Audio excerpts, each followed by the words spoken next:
It's the first week of October, and here's your weekly update for what's going on in the Denver market.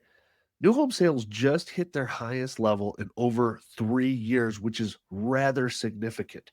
And here you can see the Homes.com article stating that we had about 800,000 sales in August of 2025, which is up 20% for the previous month and over 15% higher than a year ago. So, what's driving this surge? Well, builders are offering massive incentives, rate buy downs, closing costs, free upgrades, lots of things just to move their inventory. Inventory levels also of new homes have jumped significantly, giving buyers a lot more to choose from, and buyer confidence is slowly improving as mortgage rates settle in to the low mid sixes and likely going to get into the fives over the next few months. So, what does this mean for you in the Denver market? Well, if you've been paying attention locally, this lines up pretty perfectly. We're seeing about 2,800 plus new builds across the Denver metro area, and many of these are move in ready. And that's about 10% of all inventory available in the metro area. Builders are competing really hard, and that's great news for buyers. But it's also creating a tricky environment for sellers, especially if you have a resale home that is only a few years old. It has to be priced appropriately and a little aggressively and presented properly to get as much as possible. So, what should you do right now? Well, buyers, this might be a really good window to get a new construction at a discount.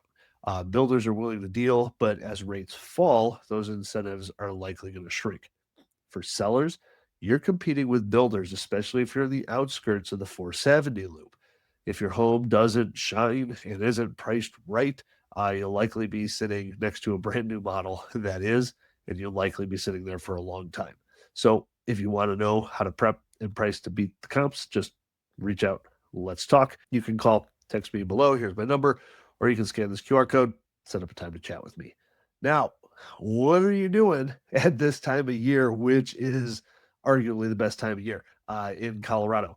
So, leaf peeping has been a problem. We had rain for a couple of weeks, and that congested everybody into last weekend. But if you want to skip the typical I-70 or 285 traffic, you can head up to Nederland. Yeah, there's still going to be some crowds, but it's not going to be nearly as bad. It's just 30 minutes west of Boulder. It's peaceful, it's scenic, and it's absolutely stunning this time of year. You can go wander around Barker Reservoir or Brainerd Lake, which is a few minutes further than Nederland, or you can just drive through the town of Eldora, which is stunning. Grab a warm drink in town, go hang out at their little bookstore slash ice cream shop. You can ride the carousel and just take in the Golden Aspens without all the chaos of Kenosha Pass or Guanella.